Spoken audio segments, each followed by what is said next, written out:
बोलते हैं कि बस्सी है बहुत दारू पीता है, आई डोंट माइंड, मरो। बंदों में होता है और अनफॉर्चुनेटली बंदियों में नहीं होता। उस लड़की ने इतना गंदा मेरे साथ किया है जीवन में, वो मेरे सामने आएगी मैं उसको नमस्ते करके चला जाऊँगा कि तुम इतनी राक्षसी हो कि किस व्यक्ति को कितना हर्ट कर दिया, कितना तो शायद जी लें अगले 50 साल या जो भी है, उसके बाद वाली जनरेशन का क्या वो अपने लंच टाइम में दोपहर में निकल के खेल पाएगी क्या? हर्ट तरीके से मुझे ऐसा लगता है प्रकृति की ब्यूटी ये है कि वो सब बैलेंस कर देती है। पॉलिटिशियन को आप उसकी स्ट्रेंथ पे वोट देते हैं या सरनेम पे?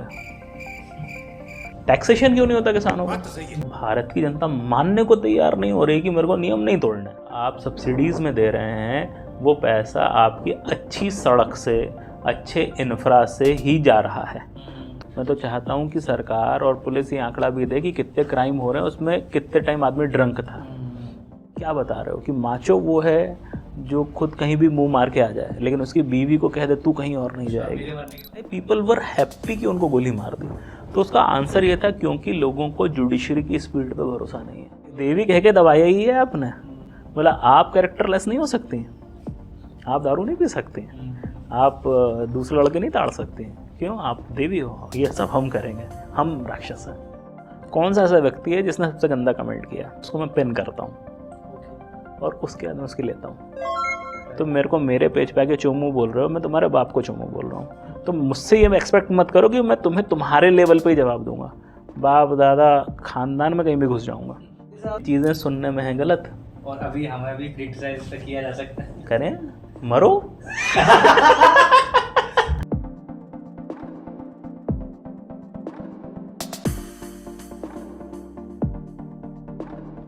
तो इंट्रो तो आपने देख ही लिया। पॉडकास्ट बहुत अमेजिंग है, बहुत इन्फॉर्मेटिव है और आपको बीच बीच में हंसी के डोज भी मिलते रहेंगे।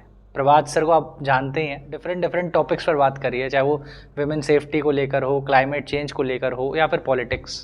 कैसे आम आदमी ही करप्ट है तो देश पूरा करप्ट हो जाता है। बहुत ज़्यादा मज़ा आने वाला है। बहुत सारी मूवी रिकमेंडेशन है, बुक रिकमेंडेशन है और लाइफ लेसन्स हैं जो आप सभी के बहुत काम आएंगे। तो इस चैनल को सब्सक्राइब कर लीजिए और पॉडकास्ट एंड तक देखिए, क्योंकि कुछ फ़नी बातें हुई हैं जो केवल एंड तक देखने वालों को ही पता पड़ेंगी। और अगर आपको लगता है कि एक और एपिसोड होना चाहिए तो कमेंट बॉक्स में पार्ट 2 भी लिख सकते हैं।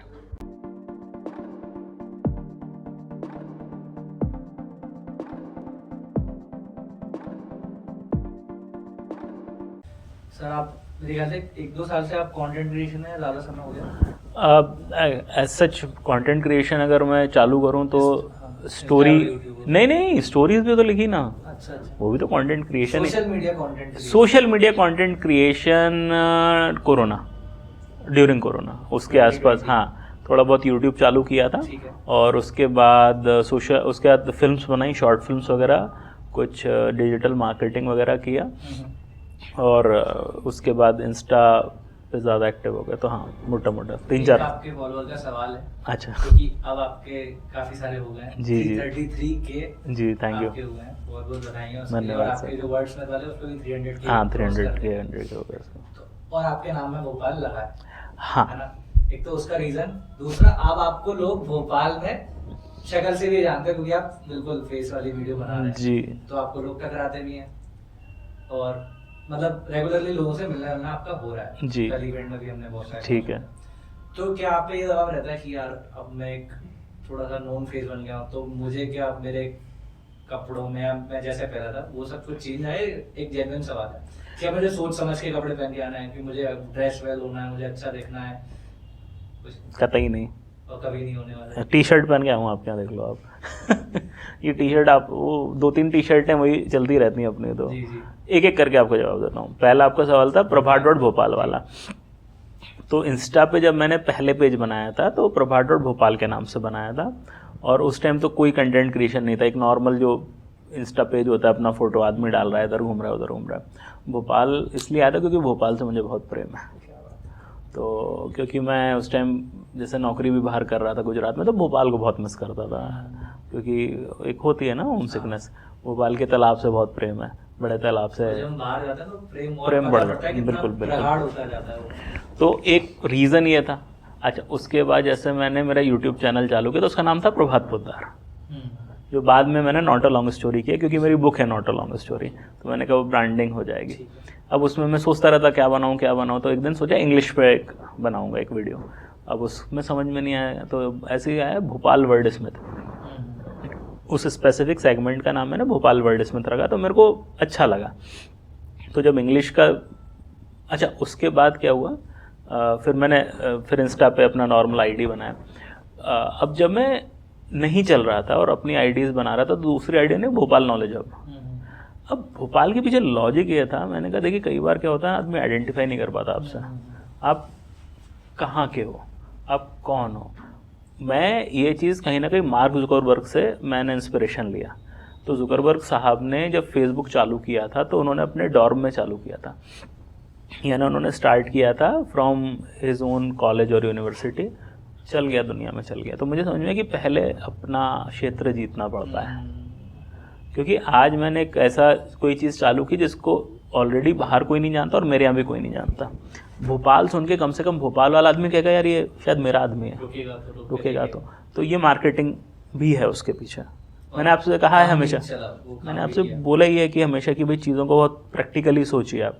मैंने कहा भोपाल नॉलेज हब में भोपाल का आदमी कहेगा यार ये शायद भोपाल का बंदा होगा। वैसे कई लोग मुझसे पूछते हैं प्रभात डॉट भोपाल में आपका सरनेम भोपाल है क्या, तो मैं फिर जवाब नहीं देता उन लोगों को तो खैर,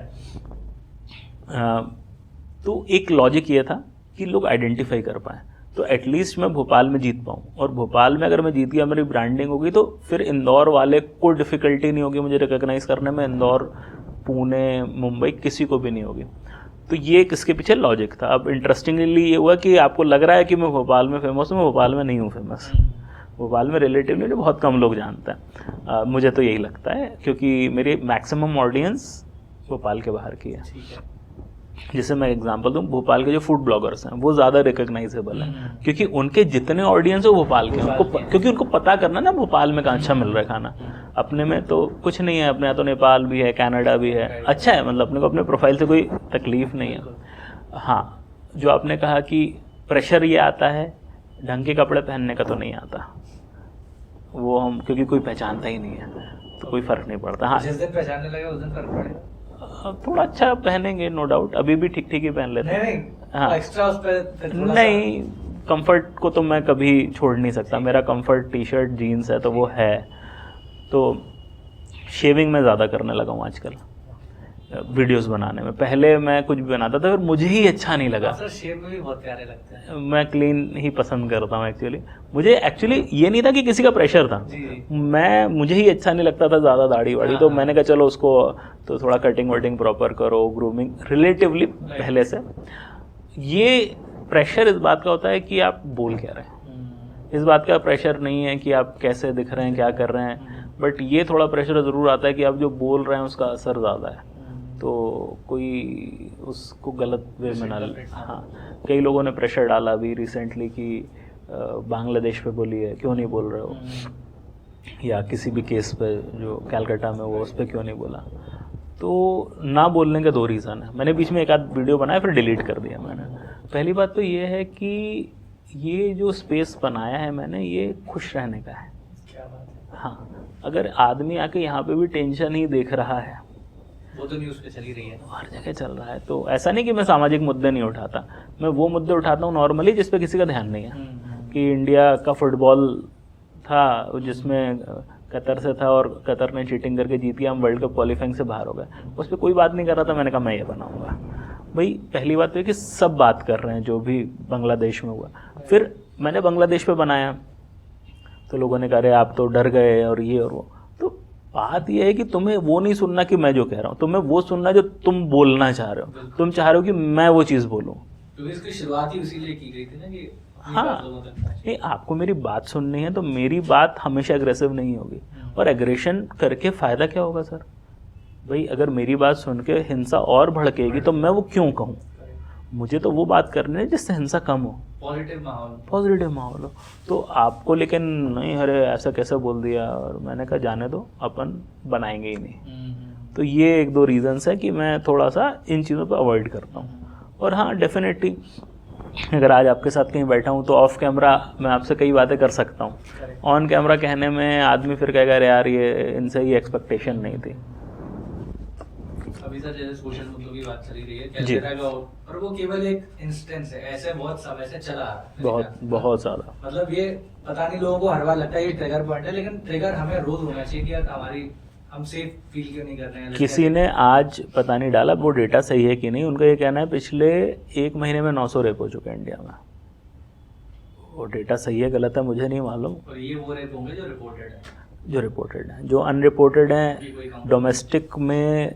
अभी तो हिंदुस्तान में ये बात चल रही है कि जो मैरिटल रेप है वो रेप माना भी जाए कि नहीं, कि अगर हस्बैंड ने ज़बरदस्ती, क्योंकि हम तो ये मानते ही नहीं है ना हस्बैंड और वाइफ में ज़बरदस्ती हो गई तो ये रेप है। सही बात है, वो मैरिटल रेप को रेप कंसीडर किया अपने आप में एक नया सवाल है, और देखते हैं वो तो खैर अभी मतलब नॉर्मली आदमी बिहेव करना ठीक कर दे वो तो बहुत एडवांस सवाल है। क्या लगता है सर आपको, मतलब हमें कहाँ पर चीजें चेंज करनी? कई लोग कह रहे हैं कि आप सीधे मर्डर कर, मतलब गोली से उड़ा दो। मुझे जो मेरा मानना है, जो मैं गुजरात में रहा हूँ 7.25 साल, तो वहाँ पे शराबबंदी है, तो जो उसका सबसे अच्छा इम्पैक्ट है, ऐसा नहीं कि वहाँ शराब बिकती नहीं है, बिकती है, आदमी घर में पीता है फिर निकलता नहीं बाहर, उसको लगता है पुलिस पकड़ लेगी।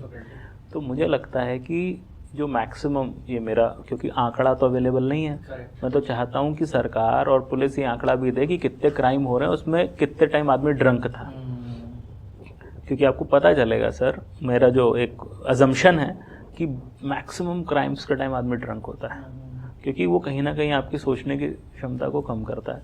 तो अगर आप लिकर कंट्रोल कर पाए, जो आप नहीं करना चाहते हो, क्योंकि पैसा बहुत है और जो भी है उसका, लेकिन आप उसकी ह्यूमन कॉस्ट देने के लिए तैयार हो, मुझे लगता है कि बहुत सारे केसेस में आपको पता चलेगा people were drunk, not only in rape cases but car accidents हो गए, अभी एवरीथिंग। तो अगर हाँ मतलब दिमागी नहीं था, उसने क्राइम करने को बढ़ावा मिला, नहीं बढ़ावा ही मिला, वो आदमी तो है ही गंदा, बट उसने वो कहीं ना जो इनहिबिशन होता है, डर होता है, वो डर शायद शराब ने हटा दिया। पोर्शे वाला आदमी वैसी गधा है वो भाई, नहीं 12 पास की बात नहीं सर, मैं 40 की गाड़ी चलाता हूँ, 40 की स्पीड में, दारू पी के 60 पे चलाऊंगा, तो जो 300 पे चला रहा है नॉर्मली 150 पे वो चलाता ही होगा, तो वो आदमी कोई बहुत सही नहीं है। नॉर्मली पोर्शे 20 पे चला रहा और दारू पी के 300 पे चला ही हो तो अलग बात होती है, वो नहीं था, वो 150 पे वैसे भी चलाता ही होगा। तो पॉइंट क्या आ रहा है, जो मुझे लगता है कि गुजरात की अच्छाई ये थी कि वहाँ पे ईव टीजनिंग की घटनाएं मैंने नहीं देखी ज़्यादा। इवन जब हम जाते थे वहाँ पे फिल्म्स वगैरह देखने, तो अपने आप देखते होंगे ना, जहाँ चिल्ला चोट चल रहा है, हंसी मजाक चल रही है, कई बार लड़कियों के साथ मिसबिहेवियर भी होता है, वहाँ पे मैंने नहीं देखा। और मुझे उसके पीछे 2-3 लॉजिक लगते हैं। पहला लॉजिक ये है कि वहाँ पे शादियाँ जल्दी हो जाती हैं, तो मैं उसको बिल्कुल भी यहाँ पे नहीं कह रहा हूँ कि होना चाहिए, वो बहुत ही अलग topic, one of the reasons है कि वहाँ पर भाई अब वहाँ पे आदमी, जो लड़का 20-22 साल का, वो ऑलरेडी मैरिड है, तो वैसे ही शांत बैठा हुआ है, कह रहा है भाई मेरे घर पे मैं अपनी वाइफ, धंधा पानी देखूँ, बीवी बच्चे देखूँ, कि मैं किसी की लड़की को छेड़ूँ। तो मैं उसको सॉल्यूशन नहीं बोल रहा हूँ, मैं एक फैक्टर है। दूसरा ये है वहाँ पे कहीं ना कहीं कि क्योंकि शराबबंदी है, तो उसके कारण भाई जो बहुत सारे क्राइम हैं, जो शराब की, और मैं बाहर शराब पी के बाहर सड़क पे घूम रहा हूँ तो कर सकता हूँ, वो कहीं ना कहीं कम है। कॉन्शियस नहीं रोकता, आदमी को डर रोक लेता है कि मैं अगर दारू पी के बाहर जाऊँगा पुलिस वाला पकड़ लेगा, दारू कैसे पिए। आज अगर भोपाल में मैं शराब पी के टहल रहा हूँ तो शायद मुझे कोई रोक नहीं सकता, टहल रहा हूँ तो, गाड़ी चला रहा हूँ तो रोक सकता है, वहाँ तो टहलने पे भी ना तुम कैसे पी गए है ही नहीं ना यहाँ तो अवेलेबल। तो आदमी अगर ड्रिंक भी करता है तो सो जाता है घर में फिर, तो वहाँ ये मुझे लगता है। लेकिन अब आप उसी की जगह बिहार में भी शराबबंदी, अब मैं वहाँ रहा नहीं तो मुझे वहाँ के कंडीशंस नहीं मालूम, मैं गुजरात में रहा हूँ तो मैं वहाँ का बता रहा हूँ आपको। तो मुझे लगता है ये एक बहुत बड़ा फैक्टर है। दूसरा, पता नहीं कुंठा है लड़कों में, पता नहीं किस बात की कुंठा है, ईगो, कि मैं तो माचो हूँ, और उसमें फिर एनिमल जैसी गंदी फिल्में आ जाती हैं। वो मैंने विरोध किया उसका, तो लोग कह रहे फिल्म है, मैंने कह रहे मैं खुद फिल्म में करूँ, आई एग्री फिल्म है, बट आप वहाँ उस फिल्म में क्या बता रहे हो कि माचो वो है जो खुद कहीं भी मुंह मार के आ जाए, लेकिन उसकी बीवी को कह दे तू कहीं और नहीं जाएगी, मेरे मरने के बाद भी नहीं जाएगी, हाँ, और वो मारे कूटे सब करे, तो यार अगर ये एक माचो व्यक्ति की आपने बाजार में इमेज दे रखी है, दिक्कत है भाई। कहीं ना कहीं तीसरी दिक्कत ये है कि आपका जो स्पीड है ऑफ जजमेंट, एक बहुत अच्छा सवाल आया था अगर आपको पता हो, अनफॉर्चुनेटली हैदराबाद में घटना हुई थी और उसके बाद 7 लोग उसमें पकड़े गए थे और कुछ दिनों बाद उनको गोली मार दी, इनकाउंटर हो गया था। तो एक व्यक्ति ने पूछा कि पब्लिक खुश क्यों है, बहुत अच्छा सवाल था, सही हुआ गलत हुआ, तो भाई वो सब अपनी जगह, बोला वाई पीपल वर हैप्पी कि उनको गोली मार दी। तो उसका आंसर ये था क्योंकि लोगों को जुडिशरी की स्पीड पे भरोसा नहीं है। अगर आज जुडिशरी स्पीड में आ जाए और किसी भी क्राइम का जल्दी सॉल्यूशन देने लगे तो आदमी कहेगा क्यों करना एनकाउंटर, जेल हो जाएगी इसको। लेकिन लोग कहते हैं पता नहीं होगी नहीं होगी, वकील बचा लेगा, क्या होगा, कैसा पैसा बचा लेगा, पता नहीं कितने टाइम में करोगे, फांसी दोगे, नहीं तो गोली मार दो उसको। तो क्या ये जुडिशरी की जो स्पीड है जिस भी कारण से है, उसके भी बहुत फिर अलग ही फंड हैं, तो लोग फिर कह रहे मार दो। तो अगर आपकी जुडिशरी इंप्रूव हो जाए, स्पीड ऑफ जुडिशरी, थोड़ा सा आपका शराब पे कंट्रोल, ऑब्वियसली बात है सेंसिटाइजेशन आपको लड़कों को करना पड़ेगा, लेकिन अगेन मैंने कहा कि ये लायक हैं क्या ये आपको लगता है इस लायक हैं? क्योंकि इन्होंने इस चीज़ को अपनी ताकत दिखाने का, ईगो दिखाने का सवाल बना रखा है। वो लड़की मुझे मना कैसे कर सकती है? यार कर रही है मना, हु आर यू? तो इतना सेंसिटाइजेशन नहीं है आप में। एक ने बहुत अच्छी चीज़ कही थी, बोला real man take no for an answer. एक आदमी ने आफ्टर एक कुछ ऐसा इंसिडेंस हो गया था, तो मैंने एक प्ले कार्ड पढ़ा था, real man take no for an answer. अगर एक्चुअली मर्द है, कोई लड़की ना करेगा, ठीक है कोई बात नहीं, ठीक है, आप मर्द नहीं हैं, आप जानवर हैं। और अब मूवी मूवी तो जानवर है। एक सर मेरा यहाँ पे पॉइंट है, मतलब जो अभी तक के ऐसे हम हाँ। की एज तक के लड़के पैदा हो गए, शायद उनमें उतना वो नहीं कर पाए जी बदलाव, क्योंकि उनकी अपब्रिंगिंग हुई है, वो देखते हुए आ रहे हैं जी। लेकिन जो अभी बच्चे पैदा हो रहे हैं, होने वाले हैं, तो अगले 10-15 साल में अगर हम उनकी जो अपब्रिंगिंग को, वो कहते हैं कच्ची मिट्टी को, अगर हम थोड़ा सवार दें, मतलब कहीं ना कहीं जावेद अख्तर साहब भी कहते हैं कि माँ को माँ मानना जरूरी है ना, माँ को देवी माँ मानना क्यों जरूरी है? ठीक है, क्योंकि आप उसको देवी मानो, आपको उसका खाना अच्छा लगेगा, आपकी जो वाइफ आएगी वो कितना भी अच्छा खाना बना, लेकिन बोलो माँ अच्छा बनाती थी, ठीक है। तो इस हिसाब से तो हमारी अभी तक तो बर्बाद खाना होना चाहिए था, क्योंकि माँ ने अच्छा बना, उससे कम अच्छा, तो अभी तक तो जहर खाना हो जाता थी। बहुत लॉजिकल बात है ना? तो हमें दोनों जेंडर को बताना ही कि आप दोनों इस बराबर हो। हम ये भी तो सिखाते हैं कि कन्या को लात मारी, पैर छुओ, देवी, मतलब देवी वाला रूप क्यों? एक्चुअली वो उसके पीछे मैंने पढ़ा था कहीं पे, अब पता नहीं कितना सही है गलत है। आप देखेंगे दुनिया में हर जगह महिलाओं को दबाया गया है, हर जगह। आप एक बुक पढ़िए, Angels and Demons, sorry Da Vinci Code, वो एक ही राइटर की है। तो उसमें एक चीज़ कही जाती है कि there was a time medieval England में 40,000 दाइयों को, दाई यू नो मिडवाइफ, उनको जलाया गया था। लॉजिक क्या था? बोला था जब एडम एंड ईव हुए थे तो भगवान ने कहा था कि एप्पल मत खाना, नहीं तो a cycle of pain will start, but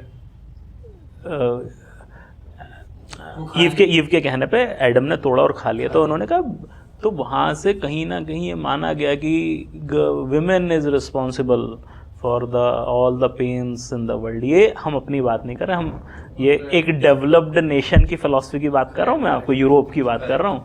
तो उन्होंने ये माना कि इसके कारण मारा जा रहा है। तो उन्होंने कहा कि if a girl is giving birth to a child she should suffer because you are responsible for the pain, और दाई उस दर्द को कम कर देती तो मार दो उसको। ये मानसिकता है, ये मानसिकता है सर। अब लोग क्या है, लोगों को दिखता है अरे यार ब्रिटेन अमेरिका ये वो सोच, और अभी भी वो कई सारी चीजें बहुत पिछड़े हैं, ऐसे ये काला जादू और वो सब बहुत सारी चीजें, वो तो अपनी जगह है। मैं दूसरा एग्जांपल देता हूँ, अमेरिका में आज तक कोई फीमेल प्रेसिडेंट नहीं हुई है। तो 1776 में आज़ाद हो गए थे, हम 47 में हुए हैं, सबसे पुरानी डेमोक्रेसी। हाँ, हम 47 में आज़ाद हुए हैं।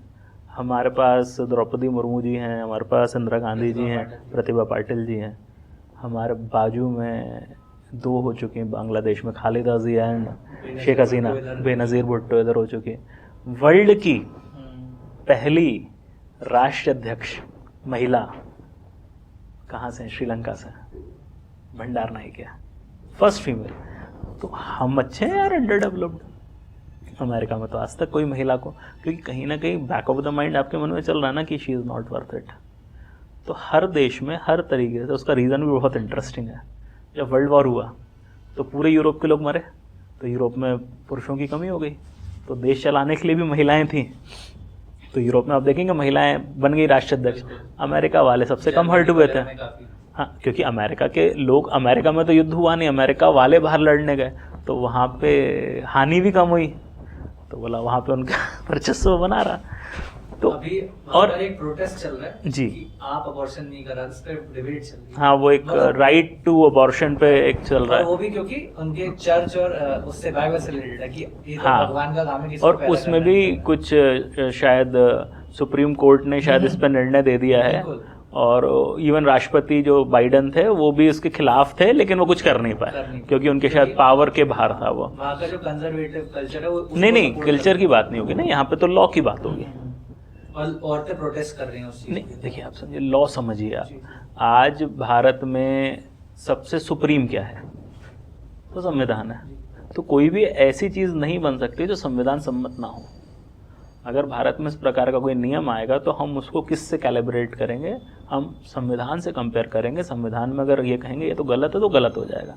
अब वहाँ का जो लीगल सिस्टम जो भी है, वहाँ प्रोबेबली, मैं क्योंकि अगेन मतलब आई am not a student of law, तो बट हुआ ये था कि एक व्यक्ति ने कहा था इंडिया में, शायद सांसद थे, बोला parliament is supreme in Indian democracy.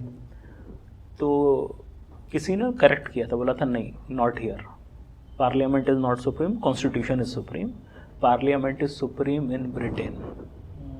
Britain में जो पार्लियामेंट है वो कुछ भी कर देगी, but supreme court is supreme in US. तो इवन तीनों डेमोक्रेसीज है, लेकिन वहाँ सुप्रीम पावर किसके पास है वो डिफर करता है। ये मुझे again I am not sure, मुझे किसी ने बताया था। तो अगर ऐसा है तो वहाँ पे सुप्रीम कोर्ट ने जो कह दिया खत्म, राष्ट्रपति भी क्या कर लेगा, तो वो अबॉर्शन वाली है। तो मैं कहता हूँ हर जगह महिलाओं को अलग तरीके से दबाया गया। इंडिया में देवी कह के दबाया गया। कैसे?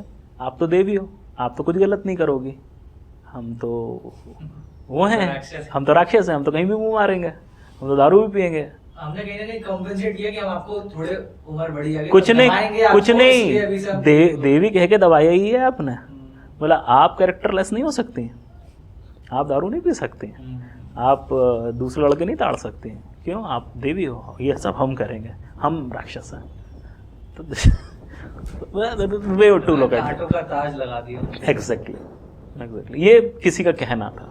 अब मैं कुछ हद तक इस पे एग्री भी करता हूँ कि आप किसी को महान कहते हैं ना, तो आप उसके ऊपर इतना बर्डन डाल देते हैं। Great powers. हाँ, तो इसीलिए मैं तो टी शर्ट में घूमता हूँ, मेरे को नीचे पावर तुम्हारी मैं तो टी शर्ट में घूमूंगा। क्या लगता है सर, आगे की जनरेशन को हम बस यही बता दें कि आप दोनों इक्वल हैं, आपको बस वॉशरूम जाते समय ध्यान रखना कि आप मेल फीमेल जा रहे हो, बाकी आपको कभी नहीं सोचना है कि ये मेल करेगा या फीमेल करेगा। मेरे को ऐसा लगता है। देखिए कुछ हद तक तो बेहतर हो रही हैं चीज़ें, बट अपब्रिंगिंग एक बहुत बड़ी चीज़ होती है कि सर ये देश जातिवाद से ऊपर नहीं आ पाया, धर्म के ऊपर आ नहीं पाया, लोगों को समझाओ तो उनको समझ में आता नहीं है। अभी मतलब जेंडर सेंसिटाइजेशन एंड इक्वालिटी तो बहुत आगे की बात है। क्राइम ही रोक लें, क्राइम रोक लो आप, तो सेंसिटाइजेशन आ जाएगा। क्राइम रोक लो आप, तो फिजिकल असॉल्ट रोक लो आप, तो वही नहीं हो रहा। अब एक दिन बताऊँ क्या होगा, ये जो आपने ये जो पीटा है महिलाओं को, घरों में तेल डाल के आग लगाई, वो धीरे से एक दिन कह देंगी शादी क्यों करनी है मुझे तुमसे, और वो चीज़ शुरू हो चुकी है। कई लड़कियों ने, एक लड़की ने तो खुद से ही शादी कर ली थी ना, गुजरात में आई थिंक। तो वो धक्का तो तुम ही मार रहे हो ना कि पहले तो तुम शादी करूँगा तुमसे, दहेज भी दो, फिर पीटूंगा भी, फिर कहीं और जाके किसी और लड़की के साथ भी रहूँगा, और फिर और मन खराब हुआ तो दारू पी के किसी का बलात्कार भी कर लूँगा। तो ये तुम सोसाइटी तुम ये लड़की को दे रहे हो, तो आपको नहीं पता। मैंने कहा ना कि नेचर हमेशा चीज़ें बैलेंस करता है, तुम्हारे खिलाफ क्या बैलेंस आएगा तुम्हें पता नहीं है। जैसे कि मैं इजराइल का इनमें बहुत अच्छा एग्जाम्पल, जैसे उनको पूरी दुनिया में जो जूस थे उनको प्रताड़ित किया गया, उन्होंने अपना देश बताया जी।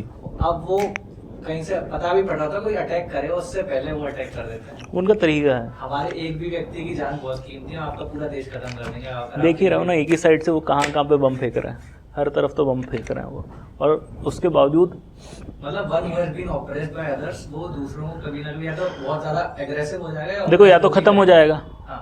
और अगर महिलाएं खत्म हो गई तो पुरुष तो वैसे नहीं जी पा रहे, क्योंकि फिर biological बायोलॉजिकली नहीं है, फिर कैसे करोगे आप। लेकिन अगर वो व्यक्ति को कहीं ना कहीं ये कुंठा ही तो है ना आज, कि जो हमने इतना ऑपरेस किया है वो कहीं ना कहीं आपके घरों में जो महिलाएं तकलीफ दे रही हैं, क्योंकि कई जगहों में महिलाएं भी कंप्लेंट कर रही हैं। 498 के नकली केसेस होते हैं, 47% of the reported rape cases जो नकली हो रहे हैं, और घरों में जो कलह मचाई जा रही है, अडल्ट्री बाकी चीज़, तो आपने ही तो कहीं ना कहीं वो चीज़ें नहीं क्रिएट करी हैं क्या। अगर आपने इज्जत से बात की होती तो शायद यहाँ पे भी चीज़ें ठीक होती। बचा कुचा एकता कपूर ने निपटा रखा है दुनिया को, वो महिलाओं की पूरे अकेले ही, वो जितनी प्रताड़ना महिलाओं को भारत में हुई है वो अकेला चाह रही है कि मैं पूरे देश को पूरी प्रताड़ना मेरा सीरियल दिखा दिखा के दूंगी मैं। अच्छा, वो सीरियल भी प्रॉब्लमेटिक है, वो जो गंदे गंदे से सीरियल आते हैं सास बहू के, यार कोई दिमाग नहीं लगा रहा, कोई मेहनत नहीं, कोई राइटिंग नहीं, एक ही चीज़ हर जाए और लोग बैठ के बड़ा चिल कर रहे हैं, देख रहे हैं। कब से देख रहे हैं? कब से सालों से जब से आया। मुझे लगता है कि 1 घंटा आप दिन में एक डॉक्यूमेंट्री देख लें, या कोई अच्छे वेब सीरीज भी मैं तो वो तो अच्छी वेब सीरीज है क्योंकि मेहनत से बनाई जा रही है।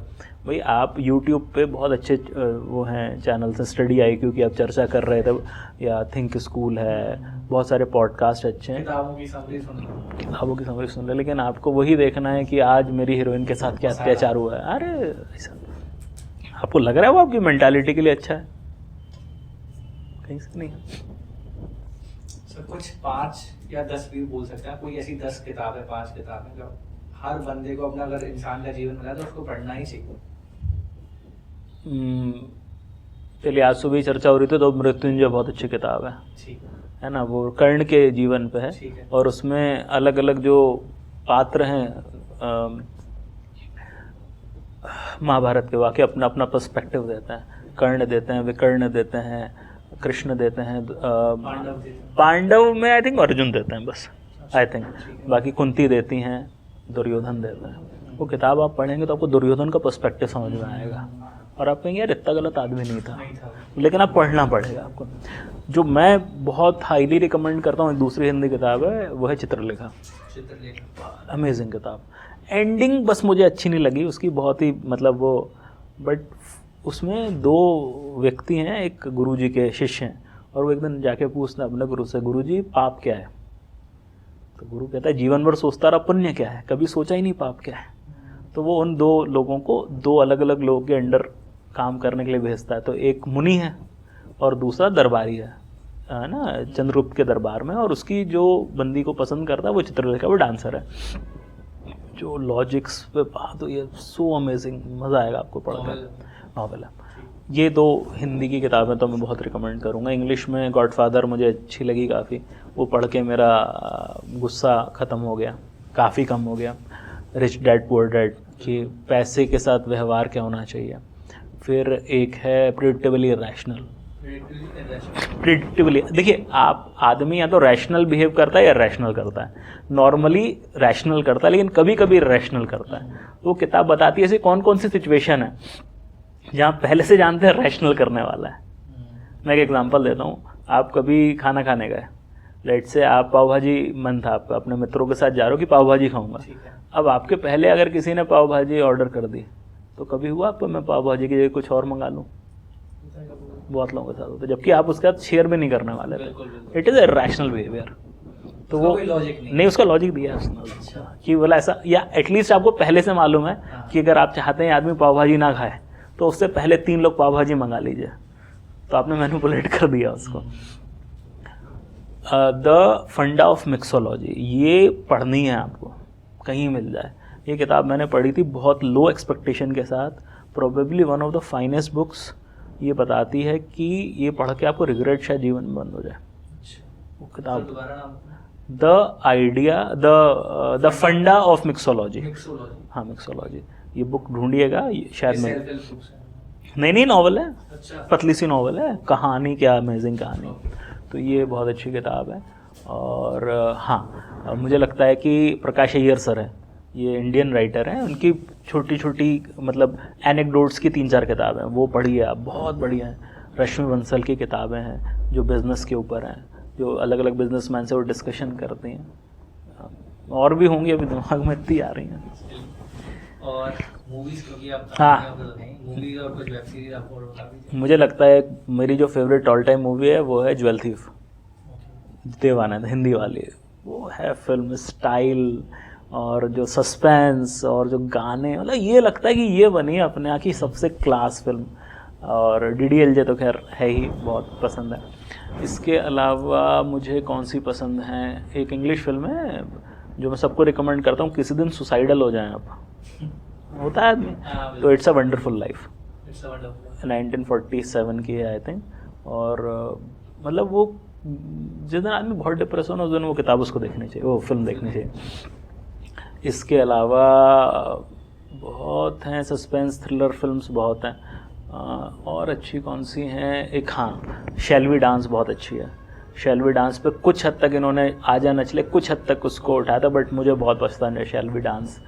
और एक है स्ट्रेंजर देन फिक्शन है, उसमें एक व्यक्ति है, वो बहुत ही अपने जीवन को नीरस तरीके से जी रहा है, और एक राइटर हैं, एक अलग हैं, एक महिला राइटर हैं जो अपने किताबें लिखती हैं, और वो राइटर्स ब्लॉक में है, ऑथर्स ब्लॉक में, तो उनकी कहानी वो आगे नहीं कर पा रही। फिर एक दिन समहाउ दे गेट कनेक्टेड कि वो जो भी लिखने लगती हैं इस आदमी के साथ जीवन में होने लगता है, और वो जैसे लिख रही हैं इसके दिमाग में वो आवाज़ आती है कि प्रभात पोद्दार उस टाइम बैठ के एक पॉडकास्ट कर रहा था, तो मेरे दिमाग में बजेगा। तो जो वो लिख रही है वो इसके जीवन में मैनिफेस्ट होता जा रहा है और सुनाई भी दे रहा है, तो उसको पहले लगता है वो पागल हो गया, फिर पता चलता है कि एक्चुअली उसको समूह पता चलता है कि वो एक राइटर के कैरेक्टर बन चुका है। प्रॉब्लम ये है इस राइटर की हर किताब के अंत में मेन कैरेक्टर मर जाता है इसलिए इंसान पूरी पढ़ता है। नहीं वो जो भी है, बट वो है अमेजिंग किताब कि अब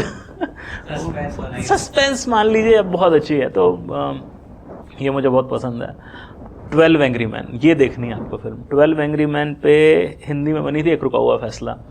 एक आदमी है, उसके एक लड़के पे इल्ज़ाम है उसके पिताजी का उसने मर्डर कर दिया, तो पूरा केस चल रहा है, वो आपको नहीं दिखाएंगे, सीधे दिखाएंगे एक रूम है जिसमें 12 लोग डिस्कशन कर रहे हैं और सब बोलते हैं ना मारा ही है, ख़त्म करो। एक आदमी कहता है I want to discuss more, कहता आर यू श्योर कि उसने नहीं मारा? वो कहता है no I am not sure, मैं बस चाहता हूँ किसी के जीवन और मृत्यु का फैसला जल्दी नहीं होना चाहिए। And then people start discussing, एक एक करके आदमी इधर होता है और अंत में जो ब्यूटीफुल फिल्म 12 एंग्री मैन आपको देखनी चाहिए, मज़ा आएगी आपको देख के। बहुत सारी फिल्में अगेन पॉजिटिव, जैसे आपने वो बात बताई ना कि सोसाइटल होता, हाँ, कौन सी थी वो movie? It's a wonderful life. उस समय मेरे को याद आती है the pursuit of happiness, will Smith के, वो भी अच्छी है। हाँ, वो उन्होंने किया ना जो शेयर बाजार में वो जो काम करते हैं, हाँ बिल्कुल, वो भी काफ़ी अच्छी, स्टॉक ब्रोकर का काम करते हैं, वो भी अच्छी। मतलब कुछ ना बचे जब पेनीलेस हो तब आप वो मूवी देखिए। हाँ, वो अच्छी फिल्म है, वो है परसूट ऑफ हैप्पीनेस, काफ़ी लोगों को काफ़ी पसंद है। एक और बहुत अच्छी और लाइट फिल्म है द इंटर्न, बहुत लाइट फिल्म है, और आप मतलब एना हैथवे हैं, उनका एक स्टार्टअप है, अच्छा चल रहा है, और वो उनके यहाँ एक नियम बनता है कि हम किसी बुजुर्ग आदमी को अपने यहाँ इंटर्न लेंगे। तो रॉबर्ट डेनीरो नहीं है आई थिंक, सबसे बुजुर्ग इंटर्न होता है, वो सबसे बुजुर्ग होता है। Beautiful film. और मैंने अपनी एक स्टोरी लिखी थी, वो उस कहानी के ऊपर नहीं है बट समहाउ उस फील पे है कि there is a person who is like a mentor और there is somebody in office जिसको वो कर रहा है, समझा रहा है दुनिया कैसी होती है। तो बहुत प्यारी है, इंटर्न देखना चाहिए आपको, मज़ा आएगी आपको देख कर। मेरा एक स्टूडेंट है राहुल ब्रांड, तो उन्होंने एक सवाल ये भेजा है जी। वो भी बहुत मतलब काफ़ी स्मार्ट है, काफ़ी अपनी एज से थोड़ा सा आगे है। ओके। तो उन्होंने बोला एज अ स्टूडेंट हमें कैसे पता पड़े कि हमारा असली जो कैरेक्टर है वो क्या है, क्योंकि सोसाइटी को देखते हुए हम चेंज होते रहते हैं, या फिर फैमिली के आसपास फैमिली वाले जो चाह मतलब IIT कर लो ये कर लो, तो उसकी इनर कॉलिंग क्या है? जैसे उसको लग रहा है कि वो एक बहुत अच्छा इंटरनेशनल लॉयर बन सकता है, सुप्रीम कोर्ट का जज बनना चाहता है, लेकिन घर वाले वही IIT कर लो, नीट कर लो, तो उसको कैसे पता पड़े कि मेरी सही कॉलिंग क्या है? या फिर हो सकता है वो किसी सोशल मीडिया पे किसी लॉयर को फॉलो कर रहा है, जेठमलानी जी की ज्यादा वीडियो तुमने देखी तो उससे इन्फ्लुएंस हो गया कि मेरे को वैसा बनना है। इसका कोई भी आसान जवाब नहीं है जी, ये हिट एंड ट्रायल ही है। ठीक है। आप बोल ही नहीं सकते। देखिए आप कह रहे हो कि मेरी इनर कॉलिंग क्या है। अब मान लीजिए एग्जांपल ले लेते हैं कि आपको इंटरनेशनल लॉयर ही बनना है, घर वाले तो नहीं चाह रहे, तो आप पहले तो, क्योंकि हम जिन मतलब जहाँ पे हमारा देश है परिवेश इस प्रकार का है कि घर वालों का बहुत रहता है इन्फ्लुएंस। आप US वगैरह में तो नहीं है कि आपको जो करना है आप कर लीजिए। तो अब मान लीजिए कि मैं लड़ गया और कल पता चला कि एक्चुअली इनर कॉलिंग तो ये भी नहीं थी। होता है ना कई बार कि आदमी कहता है मुझे ये करना मुझे करना, एज के साथ मैच्योरिटी, तो ये बड़ा दिक्कत है ना। हम कहते हैं कि हम इंडिपेंडेंटली सोचना चाहते हैं, हमारे घर वाले हमको इंटरफेयर कर रहे हैं, लेकिन साथ में ये सोचना पड़ेगा आप भी उतने मैच्योर भी शायद नहीं है। चलिए आपके जो हैं स्टूडेंट हो सकता है वो मैच्योर हो, specific case to case basis पे होता है। एक जनरल लेवल पे आप नहीं कह सकते ना कि एवरीबडी इज़ मैच्योर। अच्छा मैं हमेशा अपना कंडीशन देखता हूँ कि मैंने जीवन में जितनी चीज़ें आगे पीछे करी हैं, तो भाई मुझे तो डिस्कवरी तो सर रास्ते में ही होती है। घर से निकलने से पहले तो आप कुछ डिस्कवर कर नहीं सकते। आप जाते जाइए, जीवन को देखते जाइए, क्या अच्छा लग रहा है क्या नहीं लग रहा है, किस में मज़ा आ रहा है, किस में पैसा कमा सकते हैं, और उसके बाद एक बैलेंस बिठाइए। आप घर से निकलने से पहले ये एनालिसिस हो ही नहीं सकता। हो सकता है आज कई लोग हैं जो कहें कि मुझे ये चीज़ पसंद है। एक मेरी फ्रेंड अगेन जो फॉलो करते थे इंस्टा पे, और उनसे फिर थोड़ी मित्रता हो गई, तो अब शी इज़ अ लॉयर, वो लॉ पढ़ रही हैं, तो अब फर्स्ट ईयर में है वो। तो अभी लास्ट टाइम मिली मुझसे तो कहने लगी है कि यार लग रहा है गलती हो गई। मैंने कहा क्यों? बोला मुझे क्रिमिनल लॉयर बनूं या मैं जो कॉर्पोरेट लॉयर बनूं, ये तो ऑप्शन है, या तीसरा जुडिशरी में जाऊं। तो उन्होंने तीनों की प्रॉब्लम्स में बताया, इसमें ये दिक्कत है, इसमें ये दिक्कत है, इसमें दिक्कत, अब क्या करूं? बोला जब चालू किया था तो लगा था ये होगा वो होगा, बट अब मुझे दिक्कतें दिख रही हैं। तो मैंने कहा तुम करो या ना करो, कम से कम कोर्स कंप्लीट करना। तो उन्होंने कहा नहीं वो तो, मैंने कहा घर में क्या? बोला घर वाले सपोर्ट कर रहे हैं। बोला जो करना है करो, तो ये अच्छी बात है। तो मैंने कहा कि एटलीस्ट एजुकेशन पूरी करो, और मैंने उनसे कहा कि why don't you go into education, क्योंकि education in the sense of again social media. भाई आपको लॉ का जानकारी है, आम आदमी लॉ नहीं जानता है, तो देयर इज़ अ गैप कि कोई ढंग से अगर लॉ, बहुत सारे ऐसे लीगल इन्फ्लुएंसर्स बन चुके हैं अभी आज के। बट मैं देखता हूँ बहुत सारे लीगल इन्फ्लुएंसर्स को बहुत हल्की बात होती है उनकी, मतलब वो टेक्निकली ना, मैंने देखा हर जगह मैक्सिमम आदमी टेक्निकल जाता ही नहीं है। वो बहुत ही सतही बात करके, कई बार, हर कोई नहीं होगा ऐसा, बट वो या जो थोड़ा सा ट्रेंड चल रहा है उसके बारे में एक आध कोई वीडियो बन जाएगा। अब भाई ऐसी हज़ारों चीज़ें होंगी। मैं आपको एक छोटा सा एग्जांपल देता हूँ। अब मैं पढ़ा रहा था एक दिन, तो हमारे यहाँ तो भाई पूर्व मिलिट्री के लोग भी आते थे, पुलिस वाले साहब भी आया था। सर आपको पता है कि आप जैसे भोपाल से इंदौर जा रहे हैं, रास्ते में जंगल हैं, तो बंदरों को मूंगफली वगैरह खिलाई है आपने कभी, या कुछ खिलाया जानवरों को, जंगली जानवरों को खिलाते हैं कई लोग, इलीगल है वो। अच्छा, अब वो पता था ये चीज़? मुझे भी नहीं पता थी, ये उन्होंने बताई मुझे। तो ये तो कोई इन्फ्लुएंसर लीगल वाला मुझे नहीं बता रहा है। अच्छा आप घर में कछुआ रख सकते हैं? रखते हैं लोग? नहीं रखते हैं, ठीक है, रख सकते हैं कि नहीं पता नहीं। तो जो एनिमल प्रोटेक्शन एक्ट है वो कहता है कि जो भारतीय नदियों में, जंगलों में जो जानवर होते हैं आप उनको पालतू नहीं बना सकते। तो आप इंडिया के कछुए नहीं रख सकते, इसीलिए सिंगापुर के कछुए रखते हैं कई लोग जो लीगल काम कर रहे हैं। ये तो मुझे कोई नहीं बता रहा, मेरे को हर आदमी वो चीज़ बता रहा है जो 100 बार हर आदमी बता चुका है। तो अब थोड़ी सी मेहनत करिए, थोड़ा लाइए मेहनत करके, तो भाई मुझे भी मज़ा आएगा कि अच्छा मुझे ये नई चीज़ पता चली। जैसे हाँ, जैसे अब जब नया नया आपका डिजी लॉकर आया था, तो उस टाइम ये बताया गया था कि भाई आप अपना आई कार्ड और ड्राइविंग लाइसेंस में डाल दीजिए, तो आप पुलिस को दिखा दीजिए। अब उस टाइम की अवेयरनेस थी नहीं, अब तो थोड़ी हो गई है। तो भाई उस टाइम कोई आदमी बताता ना ये नया नियम आया है, इसके अनुसार ये होगा। और ये इतना पोटेंशियल वाला एरिया है। मेरी तो इच्छा थी कि मैं इसमें कुछ कंटेंट बनाऊँ। आई am not a lawyer, but जितना अपना अंडरस्टैंडिंग है, और मुझे लगता है इसकी बहुत ज़रूरत है, क्योंकि एक आम आदमी को सबसे बड़ी तकलीफ है कि उसके अधिकार ही नहीं मालूम। तो कोई भी व्यक्ति आपको आपके अधिकार तोड़ने आया था। मैं इंदौर में था, यूनिवर्सिटी के पास मैं जा रहा था, यूनिवर्सिटी जा रहा था। अब सड़क पर बहुत भीड़ थी, जो साइड रोड होती है ना कच्ची, अपनी मोटरसाइकिल थी, अपन ने उसमें उतार दिया, बीच में पुलिस वाला आ गया, कहाँ जा रहे हो? मैंने कहा हॉस्टल जा रहा हूँ। तेज चल रहे हो तुम बहुत।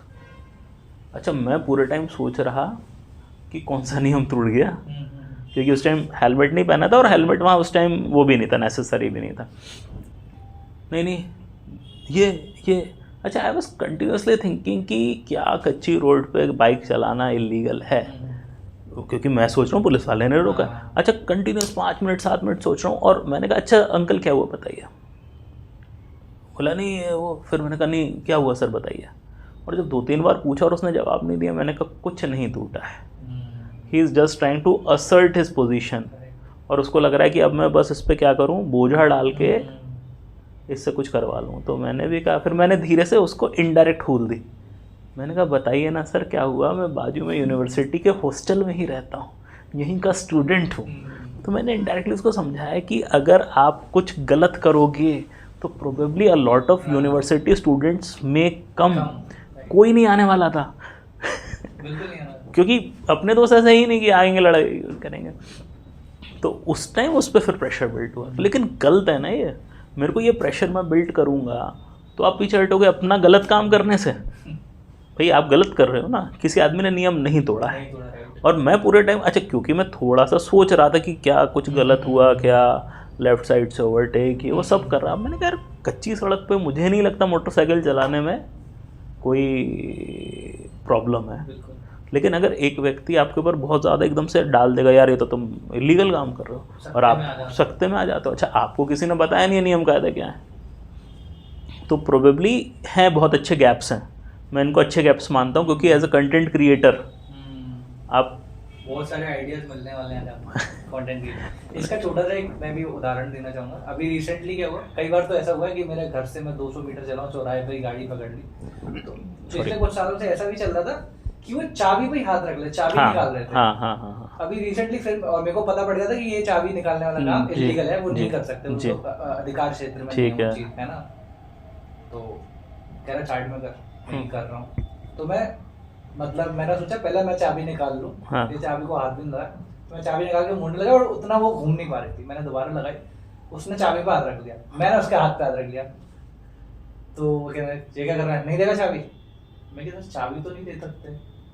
फिर उसका वापस पहले टाइम तो चाबी मत तो उनको पता है कहाँ वो गलत है कहाँ वो सही, बट आपको पता होना जरूरी है कि क्या सर। मुझे दिक्कत ये है, मैं बहुत एक जोक आया था, वो मतलब जोक भी है, लेकिन अपने आप में मतलब थोड़ा सा मतलब आपको कहीं टच करता है वो। उसने कहा दुनिया भर में अगर पुलिस दिखती है तो आदमी कॉन्फिडेंट फील करता है, सेफ फील करता है, अरे यार पुलिस खड़ी है। और बोला इंडिया में पुलिस दिखती है तो आदमी घबरा जाता है, पुलिस खड़ी है। तो उसका रीज़न क्या है? तो जो प्रोबेबली जो रीज़न है, भारत में 1857 में क्रांति हुई है ना, और अंग्रेज़ों के खिलाफ क्रांति हुई, और जो अनफॉर्चुनेटली हम नहीं जीत पाए। हाँ, तो इंडिया में 1861 में पुलिस एक्ट आया। तो पुलिस जब बनाई आपने 1861 के एक्ट के अनुसार, तो वो पुलिस भारतीयों के लिए तो नहीं बनी थी, वो भारतीयों के दमन के लिए बनी थी भाई, करने के लिए। क्योंकि मैं अंग्रेज़ हूँ, मुझे डर लग रहा है 57 में क्रांति कर दी वापस ना कर दे, तो लेट्स मेक पुलिस जो आदमी को कहाँ घूम रहा है, क्यों कर रहा है। तो अब दिक्कत क्या है कि इंडिया में जो standard operating procedure of police है, जितना मैं जानता हूँ, मान लीजिए यहाँ कोई हत्या हो गई, तो पुलिस आएगी तो सबसे पहले हम 4 लोग यहाँ बैठे हैं, हम चारों को कहेगी तुम यू आर द सस्पेक्ट, और जब तक वो कंफर्म नहीं हो जाएंगे कि इसने नहीं किया, तब तक वो आपको एज अ सस्पेक्ट ट्रीट करेंगे। यूएस वगैरह में प्रोबेबली उल्टा है, ये हत्या हो गई, who is the suspect, let's find out. आप किसी को विदाउट रीज़न सस्पेक्ट ट्रीट नहीं कर सकते, ये डिफरेंस है। वहाँ के लोग ज़्यादा अवेयर भी हैं उनकी चीज़ों को लेके, प्लस वहाँ का पुलिस का ट्रेनिंग ही ऐसा है कि you are there for the citizen. यहाँ के पुलिस का ट्रेनिंग तो अलग ही चल रहा है, you have to control that. उसमें पुलिस वाले की गलती नहीं है। जब आपने भाई अभी 3 आपने लॉ चेंज किया, इफ़ यू नो, CRPC और ये सब में चेंज किया, इंडियन पुलिस एक्ट को भी चेंज करो, क्योंकि आपने भाई उस एक्ट को कब तक चलाओगे आप 1861 के। अच्छा, क्योंकि पुलिस को अगर आपने लीलियंट कर दिया या ज़्यादा आउट ऑफ स्टेट कंट्रोल कर दिया, तो जो आप उससे गलत काम करवा पाते हैं या जो उसके ऊपर प्रेशर डाल पाते हैं, तो आप नहीं कर पाएंगे। तो वो ज़रूरी है। अच्छा, तो मुझे तो एक चीज़ समझ में आती है, जैसे मैं लोगों से बात करता हूँ कि एज अ कंटेंट क्रिएटर मैं अपने आप से कई बार सवाल पूछता हूँ, मैं क्या कर रहा हूँ, मतलब मैं किस पर्पस के साथ इस धंधे में आया हूँ। तो मुझे दिखता है कि इंडिया में अगर एजुकेशन प्रॉपर हो जाए तो 90% हमारी प्रॉब्लम सॉल्व हो जाएंगी। जातिवाद हो, धर्म का प्रॉब्लम हो, एजुकेशन, पढ़ाई, जॉब, जो उल्टी सीधी हरकतें लोग करके भाग जाते हैं जुडिशरी में, सब साफ़ हो जाएगा अगर आपका व्यक्ति एजुकेटेड प्रॉपर हो गया। तो मैं कहता हूँ एक बहुत बड़ा गैप है यहाँ पे। तो विथ डिफरेंट कंटेंट मैं उस गैप को फिल करने की कोशिश कर रहा हूँ। मुझे दिखता है कि यहाँ पे एक है स्पेस जो फिल हो सकता है। और आपकी एक एक रील एक एक पेज के नॉलेज के बराबर है वो नहीं, कई बार हंसी मजाक की भी आती हैं, ऐसा मतलब वो बहुत ज़्यादा एक, अगर हम एक छोटे बच्चे हाँ। को दे दिया जाए तो वो जब तक 300 वीडियो देगा तो बहुत काफ़ी चीज़ों में चेंजेस हो चुके हैं। मेरा ये मानना है कि अगर भारत में लोग बुक्स पढ़ना चालू कर दें तो बहुत उनकी सोच में अंतर आ जाएगा। मैं एक एग्जांपल दूं, चेतन भगत जी के लिए कहा जाता है कि भारत में लोगों को अंग्रेज़ी पढ़ने के लिए जितना उनके कारण इंस्पिरेशन मिला उतना उससे पहले नहीं मिला था, यानी he made Indian people read English books. तो मैं अपने आप के लिए सोचता हूँ कि अगर मैं लोगों को किताबें पढ़ने के लिए थोड़ा सा धक्का दे पाए, क्योंकि कई बच्चे मैसेज करके पूछते हैं सर ये कहाँ से लाए, कैसे लाए, तो मुझे ये तो दिख रहा है कि आपने क्यूरियोसिटी तो डेवलप कर दिया, आपको पता ही नहीं था किताबों में क्या है, फिर आप देखते रहे अरे ये तो पता ही नहीं था, ये तो पता ही नहीं था। तो अगर हमने उसको एक मास लेवल पे वो क्यूरियोसिटी क्रिएट कर दी, लोग खुद रीड करने लगेंगे। अगर वो रीड करने लगेंगे वो इंटेलिजेंट हो जाएंगे, तो हमें लगेगा हमने अपना सामाजिक कार्य भी पूरा कर दिया, अपना धंधा तो चल ही रहा है। फॉर इंस्टेंस आप ही की शायद वीडियो देख के ट्रिपी ने मुझसे बोला था भैया 48 लॉज ऑफ पावर की बुक चाहिए। अरे वाह, मतलब ये हमारे मतलब आसानी से मिल नहीं पा रहे थे, मैंने कि ऑनलाइन मंगा लेंगे कोई। नहीं, उसका तो उसका थोड़ा नहीं, अच्छी बुक है वो, नहीं, लेकिन ये मैं मानता हूँ कि ये मेरी कमाई है फिर, कि अगर हमें देख के एक व्यक्ति ने किताब भी पढ़ी तो वो ऐसा लगेगा कि हाँ आपको जीवन में कुछ प्राप्त हो गया, कार्य सफल हो गया। क्या बात। आज से सर कुछ समय पहले जब वो सीरिया वॉर और ये सब चल रहा था तो मेरे को सबसे बड़ी जो थ्रेट थी वो आतंकवाद लग रहा था कि यार ये दुनिया खत्म कर देगा, न्यूक्लियर पावर सीधा दुनिया खत्म कर देगी। मेरे ख्याल से अब प्रकृति दुनिया खत्म कर देगी, वो बहुत अच्छे से चल रहा है वो काम, है ना। सूरज अपना काम कर रहा है, बाढ़ अपना काम कर रही है, और मतलब थोड़ा दुख भी हो रहा है क्योंकि हम तो शायद जी लें अगले 50 साल या जो भी है, उसके बाद वाली जनरेशन का क्या वो अपने लंच टाइम में दोपहर में निकल के खेल पाएगी क्या, क्योंकि इतनी धूप हो रही है, हीट स्ट्रोक आ रहे हैं, मतलब कई सारे लोगों को हार्ट अटैक्स आ रहे हैं हीट स्ट्रोक की वजह से। और मतलब ये मैंने उसमें एक जर्नल वगैरह में पढ़ा था, और उसको हार्ट अटैक की तरह ट्रीट किया गया, लेकिन उसका रीजन है कि ओवर हीटिंग की वजह से एक सेंटर पे तो 40 जो वोट कर्मी मतलब वोटिंग पोल पे जो होते हैं जी, उनको हीट स्ट्रोक आ रहा है और मर गए। Oh my God. इससे बुरा क्या हो सकता है कि केवल हम सूरज की गर्मी से मर जा रहे हैं, और कहीं ना कहीं हमारे पिछले जो कुछ साल सदियां हमने बताई वो कुछ गलत काम किए, चीज़ों को उतना, नेचर को उतनी इज्जत नहीं दी। आप इसको कैसे देखते हैं, क्या ये थ्रेट है भी कि नहीं है, या जब तक मैं जीवित हूँ तो मेरे को तो बस अपने बारे में सोचना है, आगे ही जनरेशन को ये तो ऐसा तो सोचना गलत ही होता है। जितना ड्यू इम्पोर्टेंस उसको मिलना चाहिए अभी नहीं मिल रहा है, जब तक मिलेगा तब तक ऑलरेडी देर हो चुकी है। उनका एक कोट है गुरुदेव रविंद्रनाथ टैगोर जी का, उन्होंने कहा था the man who plants a seed knowing that he is never going to sit in the shade of the tree has at least started to understand the meaning of life. यानी जो व्यक्ति पेड़ लगाता है, जिसको पता है उसकी छाँव में वो कभी नहीं बैठने वाला, फिर भी पेड़ लगा रहा है, उसको जीवन का फलसफा समझ में आने लगा। तो ये सोचना कि भाई आगे की जनरेशन का मुझे क्या करना है, वो सोच गलत है। बहुत पहले एक इकोनॉमिस्ट हुए, उनका नाम था रॉबर्ट थॉमस माल्थस। तो माल्थस ने कहा कि जो दुनिया की एग्रीकल्चर जो बढ़ रहा है वो अर्थमेटिक प्रोग्रेशन यानी 1 2 3 4 की स्पीड से बढ़ रहा है, लेकिन जो पॉपुलेशन है वो ज्योमेट्रिक प्रोग्रेशन है, 1 2 4 8 16 से बढ़ रहा है। तो बोले एक दिन आएगा जिस दिन लोग भूखे मरेंगे, क्योंकि पॉपुलेशन बहुत तेज़ी से बढ़ जाएगी, लेकिन रिसोर्स जो कहीं ना कहीं थेनोस का भी आर्ग्यूमेंट था अगर आपने एवेंजर्स देखी है तो कहीं ना कहीं वो जो आर्ग्यूमेंट आया है वो माल्थस की सोच से ही आया, माल्थुसियन कैटास्ट्रॉफी कहते हैं उसे। तो बट जब उन्होंने कहा था तब दुनिया की पॉपुलेशन 1 बिलियन थी, आज 7.5 बिलियन हो गई, लेकिन चल रहा है ना। तो वो जो टेक्नोलॉजिकल डेवलपमेंट है वो उसको फैक्टर इन करना भूल गए। मैं इसको थोड़ा और आगे करता हूँ। अगर फूड प्रोडक्शन कम होने लगेगा तो हमारी पॉपुलेशन भी कम होने लगेगी। एक दिन नहीं आएगा कि आज खाने को नहीं है भाई। जैसे जैसे फूड सप्लाई में मान लीजिए श्रिंकेज आएगा तो लोग अपने बच्चे पैदा करने कम कर देंगे। छोटा सा एग्जांपल, लोग कहते हैं कि भारत सरकार ने परिवार नियोजन के इतने विज्ञापन चला लिए, उससे कोई फ़र्क नहीं पड़ा, लेकिन बढ़ती हुई स्कूल फीस के कारण भारत में ऑलरेडी बच्चे कम पैदा होने लगे। तो वो कौन सा फैक्टर कहाँ इफेक्ट करेगा आपको नहीं मालूम। आपने बहुत अच्छी चीज़ कही कि भाई हीट स्ट्रोक बढ़ रहे हैं, गर्मी बढ़ रही है, पॉपुलेशन कम हो रही है। देखिए जिस दिन मतलब मुझे ऐसा लगता है प्रकृति की ब्यूटी ये है कि वो सब बैलेंस कर देती है। इकोनॉमी की ब्यूटी वो सब बैलेंस कर देता है। अगर आप उसके साथ व्यवहार ढंग से नहीं करेंगे वो चीज़ें सेटल कर देगा। इसको ऐसा ले लेते हैं कि जिस दिन आपको रियलाइज़ होगा कि यार बहुत गर्मी बढ़ गई है, उस दिन आप क्या करेंगे। ये वो लास्ट डे नहीं है दुनिया का, उससे बहुत पहले आप रियलाइज़ कर लेंगे कि यार गड़बड़ हो रही है। उस दिन से आप चालू करेंगे उसके efforts to improve it. Already हम बात कर रहे हैं कि 2050 तक कार्बन न्यूट्रल होना है। इंडिया 2070 तक 50 तक कोशिश कर रहे हैं हम लोग। अब क्या होता है ना, शुरुआत में कोई भी एफर्ट आपको लगता नहीं है कि इम्पॉर्टेंट है।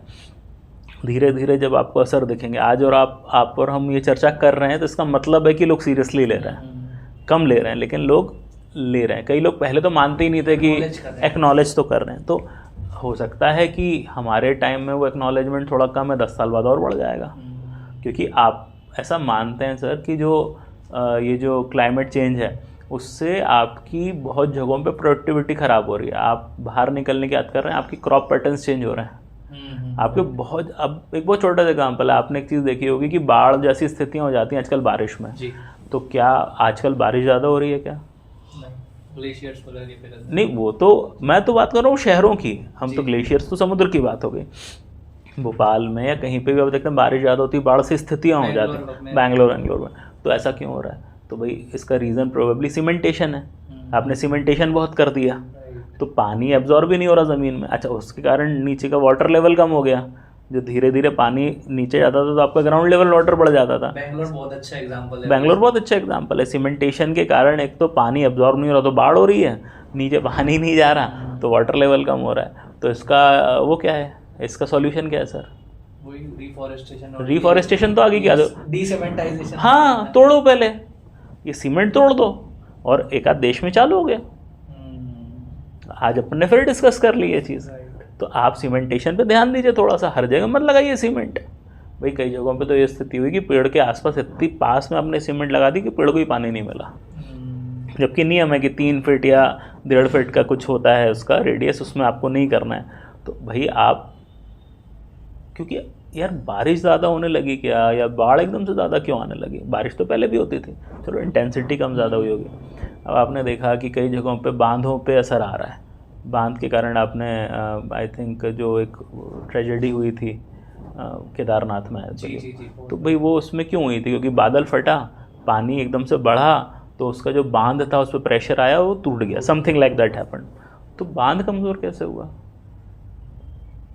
बांध इसलिए कमज़ोर हुआ क्योंकि उसके या तो हो सकता है कंस्ट्रक्शन में कमज़ोरी रही हो, पुराना हो गया, वो भी हो सकता है, प्लस उसके आसपास बहुत ज़्यादा डेवलपमेंट था जो अलाउड नहीं होता। अर्बन डेवलपमेंट बहुत था, होटल्स बने हुए थे। भाई आप, भारत की जनता मानने को तैयार नहीं हो रही कि मेरे को नियम नहीं तोड़ना है, उनको हर नियम तोड़ना है। पानी के अंदर मिट्टी डाल के रिक्लेमिनेशन करके आपको घर भी बनाने हैं जो अतिक्रमण वाले हैं, और उसके बाद कहते हैं हमारा पानी में घुस गया मकान। भैया तुम देश की सरकार को बेवकूफ़ बना दोगे, देश के कानून को बेवकूफ़ बना दोगे, प्रकृति को तो नहीं बना पाओगे। उसे हम कहते हैं, हाँ उसे हम कहते हैं तो यार तुम, भाई मुझे तुम धोखा दे सकती हो, वो तो देख रहा है ना, जितने दिल टूटे आशिक है उनके लिए था यार। भाई आप अपने से झूठ बोल लोगी, मुझसे झूठ बोल लोगी, बट कहीं ना कहीं तो चित्रगुप्त जी कैलकुलेट कर रहे हैं ना उस चीज़ को। तो it stands true for everywhere. ये कहना बहुत आसान है कि यार ये मकान के साथ ये हो गया वो हो गया, तो पहले देखो तो ना कि हमने क्या किया है। तो जिस दिन आपको ये रियलाइज़ होगा कि हम अतिक्रमण ना करें, नियम के अनुसार मकान बनाएं, सड़कें ख़राब हो रही, क्यों हो रही हैं सड़कें ख़राब? कभी आपने सोचा? आप कह देंगे नहीं, ख़राब रोड बन रही है क्योंकि मटेरियल ख़राब जा रहा है। अब मटेरियल ख़राब क्यों जा रहा है? करप्शन है। और आप, सबसे अनफॉर्चुनेट बात यह है, करप्शन तो तकलीफ़ देता ही है, जब वो सिस्टमेटिक करप्शन होता है वो और दिक्कत देता है। वो पार्ट ऑफ द सिस्टम है, तो वो दिक्कत ही है। कई जगहों पे ये तकलीफ है सर कि ऑलरेडी डिसाइडेड रहता है कि 100 रुपये का टेंडर है तो उसमें से इतने रुपये तो जाएगा इन लोगों को, उसके बाद आपको कॉस्टिंग देखना है, फिर प्रॉफिट देखना है। तो अगर आपने 10-15 रुपये वहाँ लगा दिए तो जो 100 रुपये का सामान था वो 85 रुपये का हो गया, quality of road is going to go down.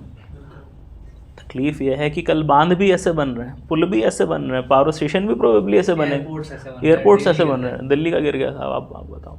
तो अगर, और मैं इसके लिए रिस्पॉन्सिबल मानता हूँ, सरकार को मैं बाद में मानता हूँ, जनता को पहले मानता हूँ, कि आप अलाउ कर रहे हो ऐसा, आप अलाउ कर रहे हो इस करप्शन को, यू आर ओके कि यार ये तो सिस्टम है। अरे काय का सिस्टम है भाई, तुम ही उस गड्ढे में घुस रहे हो, तुम्हारे ऊपर ही खंबा गिर रहा है। तो भाई विरोध आप अगर नहीं कर सकते संगठित होके, मतलब जो हमारे सोशल और पॉलिटिकल मुद्दे वो शिफ्ट होने की ज़रूरत है। सर आप मुझे एक बहुत ऑनेस्ट आंसर दीजिए, इस देश में किसी भी पॉलिटिशियन को आप उसकी स्ट्रेंथ पे वोट देते हैं या सरनेम पे? तो हम तो अपनी जाति के हिसाब से, धर्म के हिसाब से ही वोट देने वाले हैं, लेकिन हम चाहते हैं वो काम ईमानदारी से करें। हम तो चाहते हैं हमें सारी सब्सिडीज़ मिलें, हम तो चाहते हैं कि हमें फोकट का सब मिल जाए, लेकिन देश की इकोनॉमी सही चलनी चाहिए।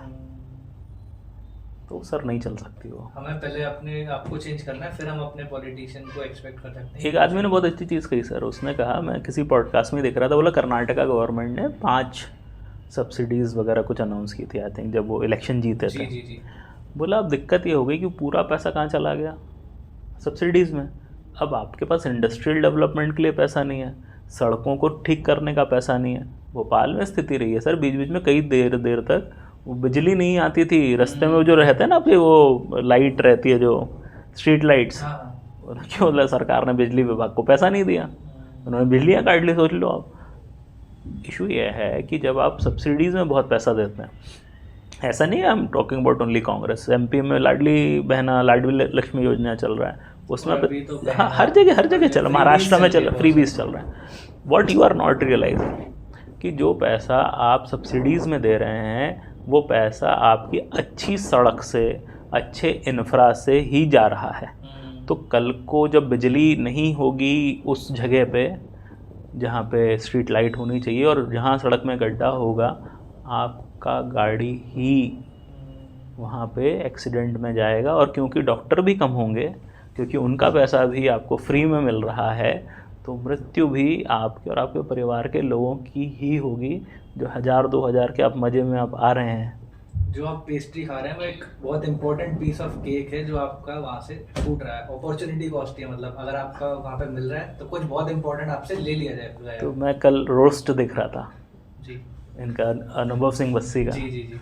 तो उसमें बड़ा अच्छा उन्होंने बोला, मनदीप सिंह है शायद, सरदार महीप सिंह का अभी बहुत वहाँ ट्रेंड चल रहा है। तो वो कहते हैं कि बस्सी है बहुत दारू पीता है, आई डोंट माइंड, मरो। उसके आगे का शब्द मैं यूज़ नहीं कर पाऊँगा। तो भैया देखो क्या है ना, मैं दुनिया में बहुत बदलाव देखना चाहता था, बहुत सारी चीज़ें अच्छी करना चाहता था, फिर मैंने देखा मैं लड़ किसके ले रहा हूँ। जो व्यक्ति लाल बत्ती होती है तो उसको रेड लाइट की कोई इज्जत नहीं है, रॉन्ग साइड में घुस जाना है उसको। आज ही आ रहा था तो एक आदमी रॉन्ग साइड से तेज़ गाड़ी चलाते हुए निकल गया, दारू पी के उसको गाड़ी चलानी है, उसको अपने घर में जिससे शादी हुई उसमें उसको पैसा लेना है, दहेज का नहीं मिला तो उसको पीटना है, मार देना है। छोटी बच्चियों को रेप कर रहे हो आप बच्चियों को पढ़ने नहीं दे रहे, आप उनको एजुकेशन नहीं दे रहे हैं, फ्रीडम नहीं दे रहे, रास्ते चलते लड़की को आप छेड़ देते हैं। और ये कोई अलग से राजनेता के लड़के नहीं कर रहे हैं जो आप बोलते रहते हैं, ये आम आदमी कर रहा है। तुम हो नहीं लड़ने के लायक। जहाँ मौका मिला अतिक्रमण कर लिया, जहाँ जगह देखी पेड़ काट के घर बना लिया। ये कौन, हर कोई क्या पॉलिटिशियन कर रहा है क्या? आदमी अपना करप्शन नहीं देखता सर, प्रॉब्लम यहाँ है। आज मैं अगर भारत में कहूँ कि भाई एक स्पेसिफिक वोट बैंक है कहीं का, किसान बहुत बड़ा वोट बैंक है, तो क्या किसी भी किसान ने हत्या नहीं की आज तक? क्या किसी भी किसान ने अपने घर पे अपनी बहू को नहीं जलाया, बलात्कार नहीं किया, क्या गबन नहीं किया, चोरी नहीं की? सब किया है, लेकिन वहाँ आप नहीं बोल सकते मेरा वोट बैंक है, बहुत बड़ा वोट बैंक है। भाई हम तो जाते थे ना NP डिस्कवरी के लिए, तो हमको तो अगर पूरे गांव वालों में मिल के पीट दिया तो लेकिन गलत तो बैंक है। और लोन माफ़ी भी उन्हीं को मिलेगी। लोन माफ़ी भी उन्हीं को मिलेगी। अब ये चीज़ें सुनने में हैं गलत, और अभी हमें भी क्रिटिसाइज तो किया जा सकता है। करें, मरो। बहुत बढ़िया। देखिए मैं आपको बोल रहा हूँ ना कि व्यक्ति को कड़वा सुनना नहीं है। मुझे याद है एक बार मैंने थोड़ा किसान आंदोलन पिछली बार वाला चल रहा था, तो आई सेड समथिंग, तो one of my friend said कि अन्नदाता के खिलाफ बोला। मैंने अन्नदाता के खिलाफ नहीं बोल रहा, बोला बस जला दी एमपी में, बच्चों से भरी नहीं थी, बच्चों को उतार दिया था। मैंने कहा बट वो बस जला दी तुमने, सरकारी प्रॉपर्टी। एक जगह एक और दूसरा केस हुआ जहाँ बच्चे जा रहे थे, वहाँ पत्थर मार मार के कांच फोड़ दिए बच्चों की, किसान कर रहे थे। लेकिन आप में हिम्मत नहीं है बोलने की, किसी भी पॉलिटिकल पार्टी में आप सबके वोट बैंक हैं।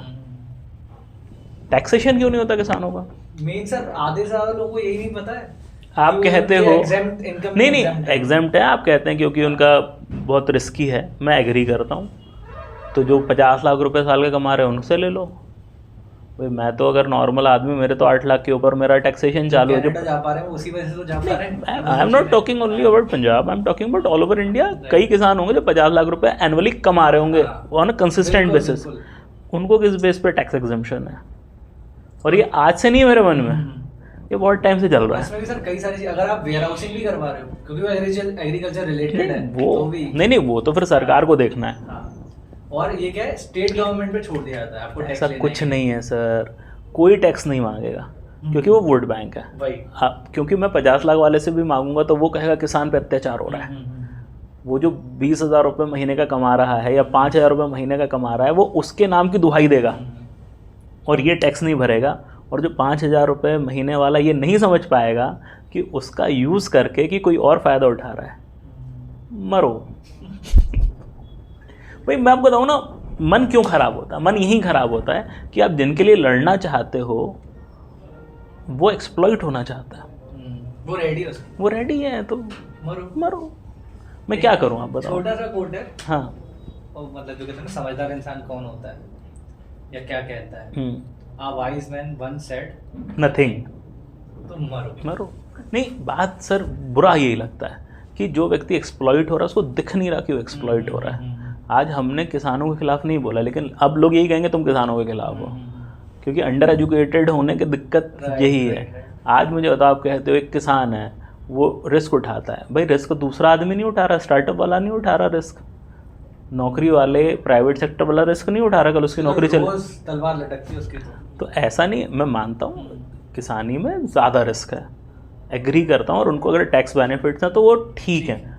लेकिन भाई जो रिच किसान हैं जो कंसिस्टेंटली अच्छा कमा रहे हैं उनसे भी टैक्सेशन क्यों नहीं हो रहा? और भाई भारत में किसी ने अभी आंकड़ा दिया था, प्रोफेसर RN श्रीवास्तव जी ने, किन्होंने दिया था, उनके ही पॉडकास्ट। अच्छा, अगेन ब्यूटीफुल चीज़ क्या है, आज हमें डिस्कस कर रहे हैं कि किसानों पर टैक्स क्यों नहीं लग रहा। एक और पॉडकास्ट में डिस्कशन हुआ, एटलीस्ट डिस्कशन चालू है, यानी एटलीस्ट लोगों को पता चल रहा है कि ये क्यों नहीं हो रहा। कल ये डिमांड उठाई, अब डिमांड क्यों नहीं उठती है? अवेयरनेस नहीं, अरे गाली पड़ जाएगी। अवेयरनेस ही है, पहले तो पता ही नहीं है, आज हमने बात की हमको गाली पड़ जाएगी। और आधे लोग गाली के चक्कर में कई बार एडिटिंग नहीं हटा देते। भाई मैं इसीलिए उस दिन से मैंने एक नियम बनाया मेरा, मैंने कहा मैं मेरी ग्रोथ देखूंगा। भाई अगर कहते हैं ना समर्थ को नहीं दोष गुसाई, कल को अगर एक्चुअली देश के लिए कुछ करना है तो पहले मुझे समर्थ बनना पड़ेगा, तो देश के लिए कर पाऊँ। कमज़ोर आदमी क्या कर लेगा देश के लिए? क्या बात, क्या शाहरुख खान साहब नहीं एग्री है। बोला आप कहते पैसे से क्या होता है, बोला बोलो जब पैसा कमा लो, फिर बोलो पैसे से कुछ नहीं होता, सक्सेस से कुछ नहीं होता, तब बोलो सक्सेसफुल हो जाओ। तो आज अगर हम सामाजिक चेंज की बात कर रहे हैं तो आप तब करिए जब आप पहुंच गए उस लेवल पे, आपको लोग सुने तो यहाँ तक पॉडकास्ट में आदमी पहुंचे तो। अगर उससे पहले उसने पॉडकास्ट बंद कर दिया है तो अपन ने भी काफ़ी लेट बोला है, तो हो सकता है यहाँ तक आदमी पहुँचे ही नहीं, तो विरोध भी नहीं होगा। एडिटिंग में ट्रेलर में डाल देना। सर हमारी लाइफ में बहुत सारी सिचुएशन होती हैं और वो एक्सपीरियंस के साथ आपको पता चलता है कि यार पहले जिस तरीके से डील करता था उसने नहीं करना, ये वाला तरीका ज़्यादा बेटर है, क्योंकि आपको हमसे एक्सपीरियंस ज़्यादा है, आपके अलग अलग डोमेन सेक्टर में आपने काम किया। तो ऐसे कुछ लोग होते हैं, कभी हमारे रिश्तों में खटास आ गई, हमें उनका चेहरा देखना भी पसंद नहीं है, अगर वो मिल जाएं तो उनसे कैसे डील करते हैं आप? या फिर बिल्कुल इग्नोर करते चले नमस्ते जाते करके निकल जाता है। हैं। ओके, और बात करना चाहे तो वो बहुत मिनिमम, और कैसे, अरे फ़ोन आ रहा है मेरा हाँ, तो ठीक है, मैं आपको डिसरिस्पेक्टफुल नहीं होना किसी से। ठीक है। जीवन में एक चीज़ होती है कि you have to have your integrity. और मैंने कहीं पढ़ा था कि जो व्यक्ति जिस दिन डाउन है उस दिन लात नहीं मारनी चाहिए उसको, क्योंकि वो, और एक बहुत अच्छी चीज़ लॉ ऑफ अट्रैक्शन में बोली जाती है कि जब हम किसी से उसकी डिग्निटी छीनते हैं, वो ये दर्शाता है कि शायद हमारे पास डिग्निटी नहीं है, तभी हम उससे छीन रहे हैं। तो ये ध्यान रखिएगा, पावरफुल आदमी वो होता है जो सामने वाले को बेइज्जत नहीं करता, चाहे कुछ भी किया हो उसने आपके साथ। हर बार नहीं हो पाता, बट जितना हो पाए, जितना ना हो पाए उतना यू शुड प्रैक्टिस दिस। कई सारे लोग होते हैं, मतलब जैसे हम सोशल मीडिया पे, आप तो काफी सारा समय आपका उसमें जी जाता जी। है। हम लोग आम मतलब नॉर्मल क्रिएटर्स हैं, शायरी लिखते हैं, बट कई बार लोग आपको अपलॉज करने के बजाय कुछ ना कुछ गंदा का सा कमेंट मतलब मूद के चले जाते हैं सारे लोग। ठीक है। हाँ तो मेरे जो फ्रेंड है जितेंद्र तिवारी जी। तो वो कहते हैं कि यार जैसे अपना घर है ऐसे ही वो भी अपना घर है, लोग आएंगे उस घर को देखेंगे, तो कोई भी अगर मूद के आता है तो मैं उसको तुरंत ब्लॉक कर देता हूँ। किस तरीके से मैं थोड़ा सा, मेरा यहाँ पे दो मानना है। पहली बात तो ये कि हर आदमी आपसे सहमत हो ज़रूरी नहीं होता, तो चार लोग गाली देंगे। कई लोग जेन्युइन इसलिए देंगे क्योंकि उनको पसंद नहीं आया जो आपने कहा, कई लोग बस शूशां के लिए देंगे। मैं थोड़ा सा अलग तरीके से रहता हूँ। मैं देखता हूँ कौन सा ऐसा व्यक्ति है जिसने सबसे गंदा कमेंट किया, उसको मैं पिन करता हूँ, और उसके बाद मैं उसकी लेता हूँ। मतलब प्रॉपर कमेंट तो वगैरह अरे reply चलते रहते हैं। नहीं, एक आध देता हूँ और ढंग से देता हूँ उसको फिर मैं, क्योंकि देखिए अगर मैं उसको ब्लॉक कर रहा हूँ तो कहीं ना कहीं फिर दूसरा आके कुछ बोलेगा। हाँ, मैं कहता नहीं, एम्पावर छोड़ दो ना, मैं तो कहता हूँ कि तुम आओ, मैं तुम्हें पिन करूँगा। तुम लोग नॉर्मली पॉजिटिव कमेंट पिन करो। मैं देखिए उससे मैं एक्चुअली मैसेज देता हूँ कि अगर तुम्हें ऐसा लग रहा है कि तुमसे मैं डर के तुमको रिप्लाई नहीं दूंगा, या मैं इतना बिजी हूँ कि मैं तुम्हारा कमेंट नहीं पढ़ पाया था, और तुम धीरे से वही सूसू करके निकल जाओगे और तुम गलती से मुझे दिख गए, तो मेरा तो स्ट्रैटेजी है जो मुझे, अच्छा कोई बहुत ही गंदा हुआ, अच्छा मेरे पे जब तक कोई बोलता है मैं कोई डिलीट नहीं करता कमेंट। कितना गंदा किसी ने मुझे बोला, थर्ड पर्सन किसी महिला के बारे में रैंडम कमेंट है, वो मैं डिलीट करता हूँ, क्योंकि वो फिर मुझे अच्छा नहीं लगता। तो मुझे बोलना तो मैं लड़ लेता हूँ। एक बार एक आदमी ने कुछ गंदा सा लिखा मेरे ऊपर, उन्होंने लिखा कि मैंने एनिमल के ख़िलाफ़ कुछ वीडियो बनाया था। बोला था देखो एनिमल सबको पसंद आई है, जिनको पसंद नहीं आई है वही चोमू उसके ख़िलाफ़ बोल रहे हैं। तो मतलब जिनको पसंद नहीं आई वो चोमू है। तो मैंने उसको पिन किया और मैंने कहा आपके पिताजी को पसंद आई कि वो भी चोमू है। उसको आग लग गई, नहीं देखो फिर कहा तुम मेरे पिताजी के प्यार में, देखो तुम डिसाइड नहीं कर सकते, तुम मेरे को मेरे पेज पे आके चोमू बोल रहे हो, मैं तुम्हारे बाप को चोमू बोल रहा हूँ, तो मुझसे ये एक्सपेक्ट मत करो कि मैं तुम्हें तुम्हारे लेवल पे ही जवाब दूंगा। बाप दादा खानदान में कहीं भी घुस जाऊंगा। बम तुम फेंक रहे हो पहला, अब विरोधी बम कितना पावर का आएगा तुम डिसाइड नहीं करोगे। मैंने तो एक ही छोटा भी बम फेंका था, तू छोटे, अरे हट तेरी हस्ते से, मैं तो पूर्ण बाहुबल के साथ मारता हूँ फिर तो मैं। तो उससे क्या मैसेज जाता है कि यार यहाँ डिग्निफाइड तरीके से रहो। मैं विरोध सहने के लिए हमेशा तैयार हूँ। जो आदमी मुझे कहता है ना भैया मुझे आपकी बात अच्छी नहीं लगी, मैं कहता हूँ प्रणाम, मानता हूँ आपकी बात आपको अच्छी नहीं लगी कि आई एग्री, गाली गलौज मत करो, तुम करोगे तो मैं भोपाल का हूँ, है ना, तुम मेरी उम्र पे मत जाओ, इतनी ज़्यादा है भी नहीं, और गाली गलौज करने से तुमने बस मुझे वीडियो पे देखा है, आओ कभी हवेली पे। एक सवाल सर यहाँ पे है कि आज ऑन एन एवरेज हर लड़के का हार्ट ब्रेक होता ही है, आपके भी, जहाँ तक मुझे पता आपकी रील्स का आता है, 2 बार आपके साथ भी हुआ है। तो स्टार्टिंग में तो अलग ही रहता है कि पहले तो मानते ही नहीं कि ऐसा कुछ हो गया है, फिर उसको दोष देते हैं बहुत सारा। वही मैं तो आज भी दे रहा हूँ, मैं तो आज भी दे रहा हूँ। एक को तो आज भी दे रहा हूँ। ठीक है, तो मैं तो सर फिलोसफी ये बनाई 2 लाइन में लिखा है मैंने, कोई नहीं, उनके आने पर समझा खुशकिस्मत थे, उनके जाने पर जाना खुशकिस्मत है। क्या बात है मतलब मुझे ऐसा लगता है कि मेरा जो बिल्टअप हुआ वो पूरा उन लोगों के कारण हुआ है, क्योंकि वो पूरा जो बहुत अंदर का सेल्फ डेवलपमेंट, सेल्फ रिफ्लेक्शन हुआ वो देख के हुआ, और अपने आप को बेहतर करने की कोशिश। कई लोग इसी की जगह क्या करते हैं, हाथ काट लेते हैं, दारू पीने लगते हैं, लड़की के तेजाब फेंक देते हैं। क्या थोड़ी करना है, डिग्निटी ये नहीं है क्या तुम्हारी कुछ। मैं तो कहता हूँ दूसरी लड़की ने इतना गंदा मेरे साथ किया है जीवन में, वो मेरे सामने आएगी मैं उसको नमस्ते करके चला जाऊँगा। और अगर उस लड़की को आज भी ये नहीं समझ में आता कि उसने क्या गलत किया है, तो वो तो वैसे ही उस लड़की से मनवा के भी क्या करूँगा कि तुमने क्या गलत किया मेरे साथ। उसको सही गलत का वही नहीं पता। बात समझे, या तो तुम्हें मालूम है तुमने क्या किया तो मैं तुम्हें क्यों बताऊँ, सही बात है। मैं फिर क्यों, और या तो तुम्हें पता ही नहीं, तुम इतनी राक्षसी हो कि किस व्यक्ति को कितना हर्ट कर दिया, कितना तोड़ दिया, damage, I will use the word, कितना डैमेज किया। अगर तुमको अभी भी समझ में नहीं आ रहा तो यार तुमसे मैं मनवा के कर भी क्या लूँगा। पहले वाले व्यक्ति बहुत बेहतर हैं उस मामले में, उनसे आज भी मेरे हैं, मतलब नमस्ते सब है, दोनों की मैरिज हो गई है। बट दूसरे वाले व्यक्ति को, लेकिन वो सामने आ जाए और चेहरे पे शिकन दिख जाए उसे, हमारे सवाल ही नहीं है। एक तरह ये भी है कि लड़कों का जो प्यार होता है वो मतलब रहता है, वो भले ही उसकी शादी हो जाए, मतलब पता नहीं, मतलब जनरलाइजेशन है प्रोबेबली, पता नहीं भाई। मैं ऐसा फील करता हूँ, कई सारे लोगों को देखता हूँ कि यार मतलब जैसे एक मूवी आई थी अभी लूडो, देखनी है मुझे। राजकुमार राव का एक रोल था, मतलब ऐसे गली का वो था गुंडा वंडा जो थोड़ी मदद करता है, एक लड़की को पसंद करता है बट शादी किसी और से हो गई। ठीक है। अब उस लड़की की शादी हुई है, उसका जो हस्बैंड है, मतलब बच्चे भी हैं उसके, हस्बैंड किसी पुलिस केस में जेल में बंद हो गया, वो मदद मांगने आई कि इसको बाहर निकाल। नहीं, ये होता है, ये बंदे करते हैं। उसी व्यक्ति की अभी भी मदद कर रहा है, वो सब चीजें कर रहा है उसके। ये बंदों में होता है और अनफॉर्चुनेटली ये बंदियों में नहीं होता, उसका रीज़न है। ये सही है कि होना चाहिए कि देखिए ये तो अगर आप पढ़ें, मतलब this is how as a DNA has been developed, selfless लड़कियां थोड़ी सी सेल्फ सेंटर्ड होती हैं, जितना मेरा भी अनुभव है। तो मैं उसको, मैं एक छोटा सा एग्जांपल देता हूँ। सुभाष घई का एक स्टेटमेंट आया कि जितनी मेरी पुरानी हीरोइन है मुझसे कोई कांटेक्ट में नहीं है, जितने हीरोइन सब कॉल लगा के पूछते हैं सर कैसे हो। तो बोला कोई दिक्कत नहीं, बोला ये होता ही है। उसका रीज़न ये है कि आप एक लड़की को बचपन से भारत में समझाते हो कि तुम्हें दूसरे घर जाना है, यानी डिटैचमेंट आप उसको बचपन से सिखा रहे हो, लड़कियों को आपने नहीं सिखाया है। तो लड़का डिटैच इजीली नहीं कर पाता, लड़कियों के साथ वो डिटैचमेंट उनको कहीं ना कहीं हेरिडिटरी, तो अब आप उसके लिए उनको ब्लेम कर लो, वो उनके अलग हैं, उनके साथ जो नेगेटिविटीज़ हैं, आप उनकी भी तो बहुत सारी परेशानियां हैं ना, आप उनको भी तो चेक करो। उनकी साइकी के अलावा क्या, उनके साथ कितने इस देश में गलतियां हो रही हैं, वही तो देखो ना, पढ़ने नहीं दे रहे, उनको जॉब नहीं करने दे रहे। मतलब सबसे बुरी बात है कि आप किसी को पढ़ने से रोक रहे हो, वो तो कोई क्राइम भी नहीं, वो सबसे बड़ा क्राइम है। मतलब वो पढ़ना भी क्राइम नहीं, आप उसको उस चीज उससे रोक रहे हो जो आपके फैमिली को बेटर कर सकता है, वो तो आपको बेटर कर सकता है। तो भाई उनको कुछ नुकसान है, कुछ फ़ायदे हैं, हमें कुछ नुकसान है, हमें फ़ायदे हैं।